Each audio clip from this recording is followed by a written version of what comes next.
ज्या वाणीने अधोक्षज भगवंतांसंबंधी बोलले जात नाही ती वाणी निरर्थक सारहीन होय, आणि जी वाणी भगवंतांच्या गुणांनी परिपूर्ण असते तीच परमपावन, तीच मंगलमय आणि तीच सत्य आहे. ज्या वचनाने भगवंतांच्या परमपवित्र यशाचे गायन होते तेच रमणीय, आवडणारे व नवनवीन मानावे. तेच नेहमी मनाला परमानंदाची अनुभूती देत राहते आणि तेच माणसाचा सगळा शोकसागर आटवते. जी वाणी भगवान श्रीकृष्णांच्या जगाला पवित्र करणाऱ्या यशाचे कधीच गायन करीत नाही ती वाणी साहित्य गुणांनी परिपूर्ण असली तरी कावळ्यांसारख्या माणसांनाच आवडायची, ज्ञानांना नव्हे. कारण निर्मळ हृदयाचे साधुजन जेथे भगवंत असतात तेथेच निवास करतात. या उलट ज्या वाणीत साहित्यदृष्ट्या दोष आहेत परंतु जिच्या प्रत्येक श्लोकामध्ये भगवंतांची सुयशसूचक नावे गुंफलेली असतात ती वाणी लोकांच्या सर्व पापांचा नाश करते. सत्पुरुष अशाच वाणीचे श्रवण, गायन आणि कीर्तन करीत असतात. निर्मल ब्रह्मज्ञान जर भगवंतांच्या भक्तिविरहित असेल तर ते मुळीच शोभत नाही. जे कर्म भगवंतांना अर्पण केलेले नसेल ते कितीही श्रेष्ठ प्रतीचे असले तरी नेहमी अमंगलच होय. ते सुंदर कसे असू शकेल बरे? वर्ण आणि आश्रम यांनुसार आचरण, तपश्चर्या आणि अध्ययन यांच्यासाठी जे अपरंपार परिश्रम केले जातात त्यांचे फळ म्हणजे फक्त यश किंवा संपत्तीची प्राप्ती. परंतु भगवंतांच्या गुणांचे श्रवण, कीर्तन इत्यादी मात्र त्यांच्या श्रीचरणकमलांची स्मृती कधीच नाहीशी करीत नाही. भगवान श्रीकृष्णांच्या चरणकमलांची नित्य राहणारी स्मृती सगळे अमंगल नष्ट करते, परमशांती देते, अंतःकरण शुद्ध करते, भगवंतांची भक्ती निर्माण करते आणि वैराग्याने युक्त असे भगवंतांच्या स्वरूपाचे ज्ञान देऊन साक्षात्कार घडवते. हे ऋषींनो, आपण सर्वजण अत्यंत भाग्यवान आहात, कारण आपण नेहमीच आपल्या हृदयात सर्वात्मा, सर्वशक्तिमान, आदिदेव अशा भगवान नारायणांची स्थापना करून त्यांचे भजन करीत असता.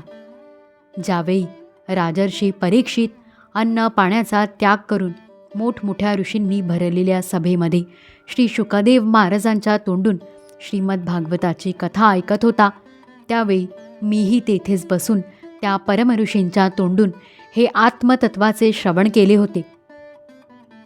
आपण मला यावेळी ती आठवण करून दिलीत. शौनकादी ऋषींनो, ज्यांची प्रत्येक लीला श्रवण, कीर्तन करण्याजोगी असते त्या भगवान वासुदेवांचे महात्म्य मी तुम्हाला सांगितले. ते सर्व अशुभ वासना नष्ट करणारे आहे. जो मनुष्य एकाग्र चित्ताने एक प्रहर किंवा एक क्षणभर का होईना हे ऐकवितो आणि जो श्रद्धेने याचे श्रवण करतो तो स्वतःला खात्रीने पवित्र करून घेतो. जो मनुष्य द्वादशी किंवा एकादशीच्या दिवशी याचे श्रवण करतो तो दीर्घायुषी होतो आणि जो संयमपूर्वक निराहार राहून याचा पाठ करतो तो पापरहित होतो. जो मनुष्य अंतःकरण ताब्यात ठेवून उपवास करून पुष्कर, मथुरा किंवा द्वारका नगरीत या पुराण संहितेचा पाठ करतो तो भयापासून मुक्त होतो. जो मनुष्य याचे श्रवण किंवा उच्चारण करतो त्याच्या त्या संकीर्तनाने देवता, मुनी, सिद्ध, पितर, मनु आणि राजे संतुष्ट होतात आणि त्याच्या मनोकामना पूर्ण करतात. ऋग्वेद, यजुर्वेद आणि सामवेदाचा पाठ केल्याने ब्राह्मणाला मध, तूप व दुधाच्या नद्या म्हणजेच सर्व प्रकारची सुखसमृद्धी प्राप्त होते. तेच फळ श्रीमद भागवताच्या पाठाने सुद्धा मिळते. जो ब्राह्मण संयमपूर्वक या पुराण संहितेचे अध्ययन करतो त्याला स्वतः भगवंतांनी वर्णन केलेल्या परमपदाची प्राप्ती होते. हिच्या अध्ययनाने ब्राह्मणाला प्रज्ञा प्राप्त होते, क्षत्रियाला समुद्रापर्यंतच्या भूमंडळाचे राज्य मिळते, वैश्याला कुबेरासारखी संपत्ती मिळते व शूद्राची सर्व पापांपासून सुटका होते. सर्वांचे स्वामी आणि कलियुगातील पापांचे ढीग उद्ध्वस्त करणारे जे भगवान श्रीहरी त्यांचे वर्णन करणारी पुराणे पुष्कळ आहेत, परंतु या सर्वांमध्ये सगळीकडे भगवंतांचे वर्णन आढळत नाही.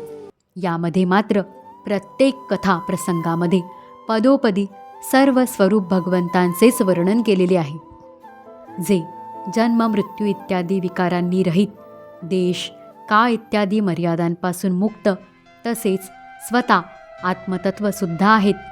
जगाची उत्पत्ती, स्थिती, प्रलय करणाऱ्या शक्तीसुद्धा ज्यांचे स्वरूप आहेत. ब्रह्मदेव, शंकर, इंद्र इत्यादी लोकपालसुद्धा ज्यांची किंचितशी सुद्धा स्तुती करणे जाणत नाहीत, त्या परमात्म्याला मी नमस्कार करीत आहे. दिगंबरा दिगंबरा श्रीपादवल्लभ दिगंबरा, ज्यांनी आपल्या स्वरूपातच प्रकृती इत्यादी 9 शक्तींचा संकल्प करून या चराचर जगाची उत्पत्ती केली आणि जे तिचे अधिष्ठानही आहेत, तसेच ज्यांचे परमपद फक्त अनुभूती स्वरूप आहे, त्या सनातन देवादिदेव भगवंतांना नमस्कार असो. दिगंबरा दिगंबरा श्रीपादवल्लभ दिगंबरा. श्री शुकदेव आत्मनंदामध्येच निमग्न असल्यामुळे त्यांची भेददृष्टी संपूर्णपणे नाहीशी झाली होती. तरीसुद्धा श्यामसुंदरांच्या मनोहर लीलांनी त्यांना आपल्याकडे आकर्षित करून घेतले. म्हणूनच त्यांनी सुद्धा जगातील प्राण्यांवर कृपा करण्यासाठी भगवतत्व प्रकाशित करणाऱ्या या महापुराणाचा विस्तार केला. त्याच सर्व पापहारी व्यासनंदन श्री शुकदेवांना मी नमस्कार करतो. दिगंबरा दिगंबरा श्रीपादवल्लभ दिगंबरा, श्रीपादराजं शरणं प्रपद्ये. अध्याय 12 समाप्त. श्रीमद्भागवते महापुराणे पारमहंस्या संहितायां 12 स्कन्धे 12 स्कन्धार्थनिरूपणं नाम 12ोऽध्यायः. ऋषिकेशमेवाग्वनकाय जातं हरे ज्ञानतो ज्ञानतो विश्वसाक्षिन्. क्षमस्वापराधं क्षमस्वापराधं क्षमस्वापराधं प्रभो क्लिन्नचित्त. श्रीकृष्णार्पणमस्तु. दिगंबरा दिगंबरा श्रीपादवल्लभ दिगंबरा. संसारसंगे बहुपीडलोरे कारुण्यसिन्धू मज सोडवीरे. कृपाकटाक्षे सांभाई दीना तुझ वीण रामा मज कंठवेना. अवधूत चिंतन श्री गुरुदेव दत्त. श्री सद्गुरुनाथ महाराज की जय.